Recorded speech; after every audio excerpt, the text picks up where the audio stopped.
അസ്സലാമലൈക്കും dear friends, welcome back to Shamees കർവൾട്ട്. ഇന്ന് ഞാൻ വന്നിരിക്കുന്നത് തികച്ചും വ്യത്യസ്തമായിട്ടുള്ള ഒരു വെറൈറ്റി പലഹാരത്തിന്റെ റെസിപ്പി ആയിട്ടാണ്. അപ്പൊ നമുക്ക് വേഗം തന്നെ വീഡിയോയിലോട്ട് പോയാലോ. ഒരു സെക്കൻഡ്, നമ്മുടെ ഈ ചാനൽ പുതിയതായിട്ട് കാണുന്നവരും ഇതുവരെയും സബ്സ്ക്രൈബ് ചെയ്യാത്തവരും പ്ലീസ് ഒന്ന് സബ്സ്ക്രൈബ് ചെയ്തേക്കണേ. ഞാനിടുന്ന വീഡിയോസ് ഉടനടി കിട്ടുന്നതിനായി സബ്സ്ക്രൈബ് ബട്ടന്റെ തൊട്ടടുത്ത് കാണുന്ന ബെല്ലൈക്കൺ കൂടി ക്ലിക്ക് ചെയ്തിട്ട് ഓൾ എന്ന ഓപ്ഷൻ എനേബിൾ ചെയ്യാനും മറക്കല്ലേ. ഇപ്പൊ ഞാൻ ഫ്ലെയിം ഓൺ ആക്കി ഒരു കടായി എടുത്തിട്ടുണ്ട്. ഇതിലേക്ക് നമ്മൾ 2 കപ്പ് പൊട്ടുകടലയാണ് ഇട്ട് കൊടുക്കുന്നത്. പൊട്ടുകടല എന്ന് പറഞ്ഞാൽ മിക്സറിലൊക്കെ ഇടുന്ന കടല ഉണ്ടല്ലോ, അതാണ്. 2ാമത്തെ കപ്പ് പൊട്ടുകടലയും കൂടി ഇട്ട് കൊടുക്കാം. ഇനി ഇത് ലോ ടു മീഡിയം ഫ്ലെയിമിൽ വെച്ചിട്ട് 2-3 മിനിറ്റ് ഒന്ന് വറുത്ത് കൊടുക്കാം. ഇപ്പൊ ഒരു 3 മിനിറ്റ് ആയിട്ടുണ്ട്. ഇനി നമുക്ക് വേറൊരു പാത്രത്തിലോട്ട് മാറ്റാം. ഈ കടായിൽ തന്നെ വെച്ചിരുന്ന പെട്ടെന്ന് തണുത്ത് കിട്ടില്ല. ഇപ്പൊ ആ പൊട്ടുകടലെല്ലാം നല്ലോണം തണുത്തിട്ടുണ്ട്. ഇനി ഒരു മിക്സിയിലെ ജാറിലേക്ക് ഇട്ട് കൊടുക്കാം.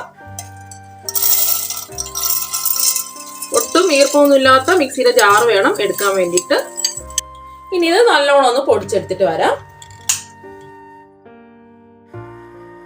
ഇപ്പൊ നമ്മുടെ പൊട്ടുകടല നല്ലോണം പൊടിഞ്ഞു കിട്ടിയിട്ടുണ്ട്. ഒട്ടും തരിയൊന്നുമില്ല. നമ്മൾ വറുത്തെടുത്തത് കൊണ്ടാണ് ഇതുപോലെ നല്ലോണം പൊടിഞ്ഞു കിട്ടിയിട്ടുള്ളത്. അപ്പൊ വറുത്തെടുത്തില്ല എന്നുണ്ടെങ്കിൽ ചെറിയ ചെറിയ തരികളുണ്ടാവും. ചെറിയ തരികളൊക്കെ ഉണ്ടെന്നുണ്ടെങ്കിൽ അരിച്ചിട്ട് വേണം എടുക്കാൻ വേണ്ടിയിട്ട്. ഇപ്പൊ നല്ലോണം ഇത് പൊടിഞ്ഞിട്ടുണ്ട്, അതുകൊണ്ട് ഞാൻ അരിച്ചൊന്നും എടുക്കുന്നില്ല. ഇനി ഞാൻ ഒരു മിക്സിംഗ് ബൗൾ എടുത്തിട്ടുണ്ട്. ഇതിലേക്ക് 1 കപ്പ് ദോശമാവ് ഒഴിച്ചു കൊടുക്കാം. ഇഡ്ഡലി ദോശയൊക്കെ ഉണ്ടാക്കിയിട്ട് ബാക്കി വന്ന മാവ് ഉണ്ടാവുമല്ലോ, അതാണ് ഞാൻ എടുത്തിട്ടുള്ളത്. അപ്പൊ 250 ml കപ്പിന്റെ അളവാണ് ഞാൻ എടുത്തിട്ടുള്ളത്. അപ്പൊ നിങ്ങളുടെ കയ്യിൽ ഈ അളവ് കപ്പ് ഇല്ല എന്നുണ്ടെങ്കിൽ ഏതെങ്കിലും ഒരു ഗ്ലാസ് എടുക്കുക. അതിനനുസരിച്ച് വേണം ബാക്കിയെല്ലാം അളന്നെടുക്കാൻ വേണ്ടിയിട്ട്. ഇനി നമ്മൾ നേരത്തെ പൊട്ടുകടല പൊടിച്ചെടുത്തില്ലേ, അത് മുഴുവനും ചേർത്ത് കൊടുക്കണ്ട, അതിന്റെ പകുതി വേണം ചേർത്ത് കൊടുക്കാൻ വേണ്ടിയിട്ട്.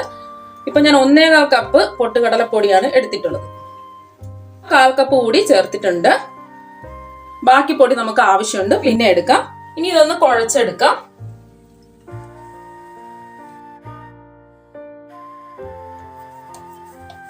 ഇപ്പൊ ഒന്ന് കുഴച്ചെടുത്തിട്ടുണ്ട്. നമ്മൾ ഒഴിച്ചുകൊടുത്ത മാവ് കറക്റ്റ് ആയിരുന്നു. അഥവാ നിങ്ങൾക്ക് ടൈറ്റ് ആയി പോയിട്ടുണ്ടെന്നുണ്ടെങ്കിൽ കുറച്ച് ദോശമാവും കൂടെ ചേർത്ത് കൊടുത്താൽ മതി. ആവശ്യത്തിന് ഉപ്പ് ചേർത്ത് കൊടുക്കാം. നോക്കിയിട്ട് വേണം ചേർത്ത് കൊടുക്കാൻ വേണ്ടിയിട്ട്. ദോശമാവില് ഉപ്പ് നമ്മൾ ചേർത്ത് കൊടുത്തിട്ടുണ്ട്. അപ്പൊ അതുകൊണ്ട് നോക്കിയിട്ട് വേണം ചേർത്ത് കൊടുക്കാൻ. ഞാൻ ഇവിടെ 1/4 ടീസ്പൂൺ ഉപ്പാണ് ചേർത്ത് കൊടുക്കുന്നത്. 1 ടീസ്പൂൺ മുളക് പൊടി, 1/2 ടീസ്പൂൺ വലിയ ജീരകം വറുത്ത് പൊടിച്ചത്, 1/4 ടീസ്പൂൺ കായപ്പൊടി, 1 ടീസ്പൂൺ വെളുത്തുള്ളി പേസ്റ്റും കൂടി ഇട്ട് കൊടുക്കാം. 1 ടീസ്പൂൺ ഓയിലോ നെയ്യോ ബട്ടറോ കൂടി ചേർത്ത് കൊടുക്കണം. എന്നാൽ മാത്രമേ നല്ലൊരു ടേസ്റ്റ് ഉണ്ടാവൂ ഇത്. അപ്പൊ ഒട്ടിപ്പിടിക്കുകയില്ല, നല്ലോണം കുഴഞ്ഞു കിട്ടുകയും ചെയ്യും. ഇനി ഇത് നല്ലോണം ഒന്ന് കുഴച്ചെടുക്കാം. ഇപ്പൊ നല്ല സോഫ്റ്റ് ആയിട്ട് കുഴച്ചെടുത്തിട്ടുണ്ട്. 1 ടീസ്പൂൺ എള്ളും കൂടി ഇട്ട് ഒന്നും കൂടി കുഴച്ചെടുക്കാം. അപ്പൊ നമ്മൾ എള്ളു കൂടി ഇട്ടിട്ട് കുഴച്ചെടുക്കുമ്പോൾ നല്ലോണം കുഴച്ചെടുക്കാൻ പറ്റില്ല. അതുകൊണ്ടാണ് ലാസ്റ്റ് നമ്മൾ എള്ളിട്ടിട്ട് കുഴച്ചെടുക്കുന്നത്. ഒന്നുകൂടെ ഒന്ന് കുഴച്ചെടുത്താൽ മതി. എള്ള് ഉണ്ടെങ്കിൽ ഇട്ട് കൊടുക്കുക, ഇല്ലെങ്കിൽ കുഴപ്പമൊന്നുമില്ല. ഇപ്പൊ നല്ല സോഫ്റ്റ് ആയിട്ട് കുഴച്ചെടുത്തിട്ടുണ്ട്. ഇനി ഇതൊരു ബൗളിലേക്ക് മാറ്റാം. അതേ ബൗളിലേക്ക് വീണ്ടും 1 കപ്പ് ദോശമാവ് ഒഴിച്ചു കൊടുക്കാം. ഇനി ഇതിലേക്ക് നമ്മൾ മാറ്റി വെച്ചില്ലേ ബാക്കി പൊട്ടുകടല പൊടിയും കൂടി ഇട്ട് കൊടുക്കാം. അതും 1/4 കപ്പാണ്. പകുതി മാവ് വീതമാണ് എടുത്തിട്ടുള്ളത്. ഈ 1/4 കപ്പ് നമ്മളെ പൊടിച്ച പച്ചരി പൊടി ഇട്ട് കൊടുക്കാം. വറുത്ത പൊടിയാണ് ഞാൻ എടുത്തിട്ടുള്ളത്. ഇടിയപ്പം അപ്പത്തിനൊക്കെ ഉപയോഗിക്കുന്ന വറുത്ത അരിപ്പൊടിയാണ്, പുട്ടുപൊടിയല്ല. നമ്മൾ നൈസ് ആയിട്ടുള്ള ഒട്ടും തരിയൊന്നും ഇല്ലാത്ത പൊടി വേണം എടുക്കാൻ വേണ്ടിയിട്ട്. ഇനി ഇതെല്ലാം കൂടിയിട്ട് ഒന്ന് കുഴച്ചെടുക്കാം. ഇപ്പൊ ഞാനൊരു 1/4 കപ്പ് വെള്ളം എടുത്തിട്ടുണ്ട്. കുറേശ്ശെ വീതം ഒഴിച്ച് ഇതൊന്ന് കുഴച്ചെടുക്കാം. ഒരുമിച്ച് അങ്ങ് ഒഴിക്കരുതേ.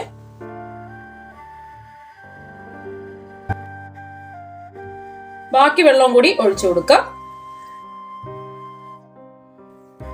ഇപ്പൊ ചെറുതായിട്ടൊന്ന് കുഴച്ചെടുത്തിട്ടുണ്ട്. 1/4 കപ്പ് വെള്ളം കറക്റ്റ് ആയിട്ട് കിട്ടിയിട്ടുണ്ട്. അപ്പൊ ഓരോ മാവിനനുസരിച്ച് കുറച്ച് വെള്ളം ചേർത്ത് കൊടുക്കുകയോ അല്ലെങ്കിൽ ദോശമാവ് ചേർത്ത് കൊടുക്കുകയോ ചെയ്യണം.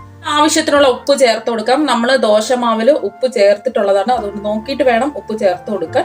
ഉപ്പൊക്കെ അവരവരുടെ ഇഷ്ടത്തിനനുസരിച്ച് കുറച്ചും കൂട്ടിയൊക്കെ എടുക്കാം. 2 ടീസ്പൂൺ മുളക് പൊടി ഇട്ട് കൊടുക്കാം. 1/4 ടീസ്പൂൺ മഞ്ഞൾപ്പൊടി, 1/2 ടീസ്പൂൺ ഗരം മസാല, 1/4 ടീസ്പൂൺ കായത്തിന്റെ പൊടി. ഇനി എല്ലാം കൂടിയിട്ട് നല്ലോണം ഒന്ന് കുഴച്ചെടുക്കാം. ഒന്ന് കുഴച്ചെടുത്തിട്ടുണ്ട്. 1 സ്പൂൺ ഓയിലും കൂടി ഒഴിച്ച് ഒന്നും കൂടി നന്നായിട്ട് കുഴച്ചെടുക്കാം. അപ്പൊ ഏത് ഓയിൽ വേണമെങ്കിലും എടുക്കാം, കുഴപ്പമൊന്നുമില്ല. സോഫ്റ്റ് ആയിട്ട് കുഴച്ചെടുക്കണം. ഇപ്പൊ നല്ല സോഫ്റ്റ് ആയിട്ട് കുഴച്ചെടുത്തിട്ടുണ്ട്. ഒരുപാടങ്ങ് മാവ് ലൂസ് ആവാനും പാടില്ല, നല്ല ടൈറ്റ് ആയിട്ട് ഇരിക്കാനും പാടില്ല. ഇതുപോലെ ഒരു സോഫ്റ്റ് ആയിട്ട് വേണം മാവ് ഇരിക്കാൻ വേണ്ടിയിട്ട്. ഇനി ഈ മാവ് കുറച്ചു നേരം ഒന്ന് മാറ്റി വെക്കാം. അപ്പം ഇത് നമ്മൾ ആദ്യം കുഴച്ചെടുത്ത മാവാണ്. ഇതിൽ നിന്നും കുറച്ച് മാവ് എടുക്കുക. ഇനി ഇതുപോലത്തെ ഒരു സേവനാഴി എടുക്കുക. ഞാൻ എടുത്തിട്ടുള്ള അച്ച് ഈ അച്ചാണ്. കുറച്ച് ഓയിൽ ഒന്ന് ബ്രഷ് ചെയ്ത് കൊടുക്കുക. ഇനി ഇതിലേക്ക് കുറച്ച് മാവ് ഇതിലേക്ക് ഇട്ട് കൊടുക്കുക. ഇനി ഇതൊന്ന് അടച്ചു കൊടുക്കുക. ഇതാ കണ്ടോ, ഈസി ആയിട്ട് വരുന്നത്. ഇപ്പൊ ഞാൻ ഒരു കടായിൽ കുറച്ച് ഓയിൽ ഒന്ന് ചൂടാക്കാൻ വെച്ചിട്ടുണ്ട്. ഏത് ഓയിൽ വേണമെങ്കിലും എടുക്കാം. ഈ ഓയിൽ ഒന്ന് ചൂടായി വരട്ടെ. ഓയിൽ നല്ലോണം ഒന്ന് ചൂടാവണം. മാവ് ഇതുപോലെ ഒന്ന് ഇട്ട് നോക്കാം. ഇപ്പൊ കണ്ടല്ലോ, ഓയിൽ നല്ലോണം ചൂടായിട്ടുണ്ട്. ഓയിൽ തിളയ്ക്കുന്നുണ്ട്. ഇതുപോലെ ചുറ്റിച്ച് പിഴിഞ്ഞൊഴിക്കാം.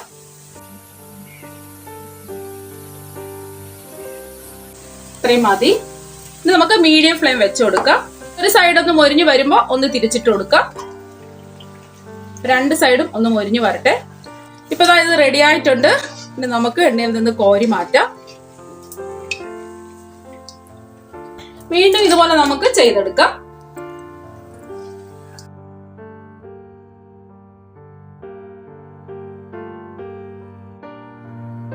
മീഡിയം ഫ്ലെയിം വെച്ച് കൊടുക്കാം. നമ്മൾ ഇടുമ്പോ ഫ്ലെയിം കൂട്ടി വെച്ച് കൊടുക്കുക. എന്നിട്ട് ലോ ടു മീഡിയം ഫ്ലെയിം വെച്ച് കൊടുക്കാം.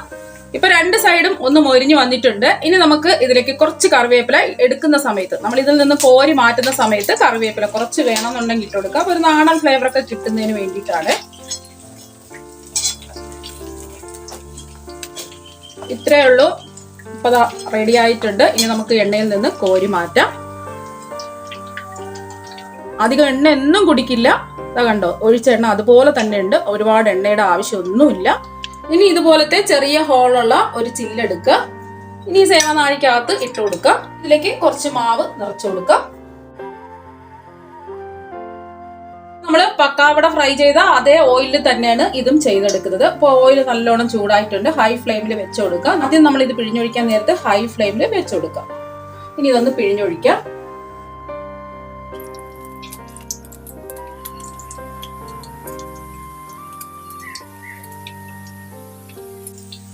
മതി. ഇനി മീഡിയം ഫ്ലെയിം വെച്ച് കൊടുക്കുക. ഒരു സൈഡ് ഒന്ന് മൊരിഞ്ഞതിന് ശേഷം നമുക്ക് തിരിച്ചിട്ട് കൊടുക്കാം. ഇപ്പൊ 1 മിനിറ്റ് ആയപ്പോ ഒരു സൈഡ് ഒന്ന് മൊരിഞ്ഞ് വന്നിട്ടുണ്ട്. ഇനി തിരിച്ചിട്ട് കൊടുക്കാം. ഈ സൈഡ് ഒന്ന് മൊരിഞ്ഞ് വരട്ടെ. ഇപ്പൊ രണ്ട് സൈഡും ഒന്ന് മൊരിഞ്ഞ് വന്നിട്ടുണ്ട്. ഇനി എണ്ണയിൽ നിന്ന് മാറ്റാം. സൂപ്പർ ആയിട്ട് നമുക്ക് കിട്ടിയിട്ടുണ്ട്. ഇതുപോലെ ബാക്കിയെല്ലാം നമുക്ക് ചെയ്തെടുക്കാം.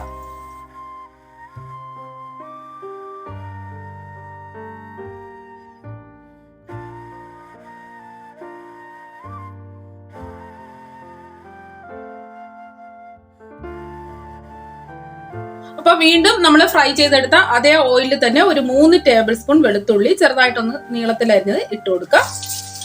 ഫ്ലെയിം മീഡിയം ഫ്ലെയിം വെച്ച് കൊടുക്കുക. ഇത് ചെറുതായിട്ടൊന്ന് ഒരു ഗോൾഡൻ നിറം ആവുന്നതുവരെ നമുക്കൊന്ന് ഇളക്കി കൊടുക്കാം. ഇപ്പൊ വെളുത്തുള്ളി ഒരു ഗോൾഡൻ നിറം ആയിട്ടുണ്ട്. ഇനി ഇതിലേക്ക് ഒരു 4 ടേബിൾ സ്പൂൺ കപ്പലണ്ടി കൂടി ഇട്ട് കൊടുക്കാം. 1/4 കപ്പ് കപ്പലണ്ടിയാണ്. 1/4 കപ്പ് പൊട്ടുകടലയും കൂടി ഇട്ട് കൊടുക്കാം. 4 ടേബിൾ സ്പൂൺ ആണ് എടുത്തിട്ടുള്ളത്. ഇതൊക്കെ അവരവരുടെ ഇഷ്ടത്തിനനുസരിച്ച് കൂട്ടിയും കുറച്ചും ഒക്കെ എടുക്കാം. ഇനി ഒന്ന് ഇളക്കി കൊടുക്കാം. പെട്ടെന്ന് തന്നെ ഇത് റെഡിയായി കിട്ടും. ചൂടായി കിടക്കുന്ന എണ്ണയാണ്. ഇനി ഇതിലേക്ക് കുറച്ച് കറിവേപ്പിലയും കൂടെ ഇട്ട് കൊടുക്കാം. ഇനി ഒന്ന് ഇളക്കി കൊടുക്കാം. ഇനി ഇത്രയും മതി. നമുക്ക് എണ്ണയിൽ നിന്ന് കോരി മാറ്റാം.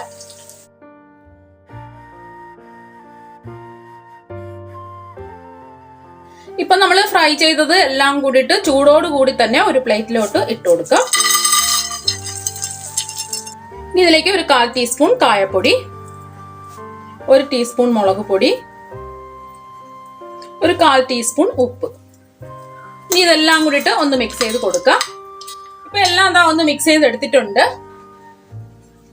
ഇത് നമ്മൾ നേരത്തെ ഉണ്ടാക്കി വെച്ച സേവയാണ്. ഈ സേവ ഒന്ന് ചെറുതായിട്ടൊന്ന് പൊടിച്ചു കൊടുക്കാം. ഒരുപാട് അങ്ങ് പ്രസ് ചെയ്യണം. ചെറുതായിട്ടൊന്ന് പ്രസ് ചെയ്താൽ മതി.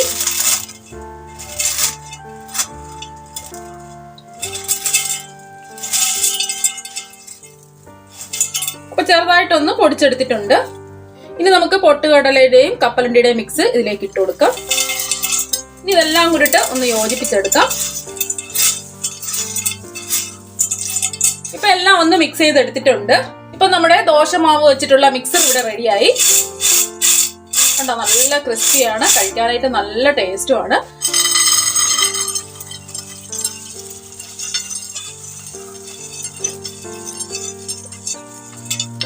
ഇത് നമ്മുടെ ദോശമാവ് വെച്ചിട്ടുള്ള പക്കാവടയാണ്. ഇതും ചെറുതായിട്ടൊന്ന് പൊടിച്ചു കൊടുക്കാം. നല്ലോണം തണുത്തിട്ടുണ്ട്.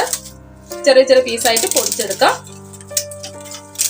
നല്ല ക്രിസ്പിയാണ്, കണ്ടോ.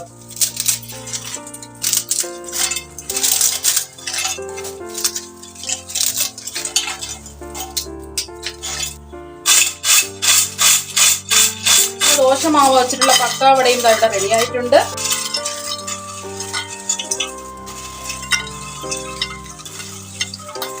ഇപ്പൊ ദോശമാവ് വെച്ചിട്ടുള്ള അതാ 2 പലഹാരങ്ങളും ഇവിടെ റെഡി ആയിട്ടുണ്ട്. അപ്പൊ നിങ്ങൾ എല്ലാവരും ട്രൈ ചെയ്ത് നോക്കുക. തീർച്ചയായും നിങ്ങൾക്ക് എല്ലാവർക്കും ഇഷ്ടപ്പെടും. അപ്പൊ നമുക്ക് മറ്റൊരു വെറൈറ്റി ഡിഷുമായിട്ട് വീണ്ടും കാണാം. താങ്ക്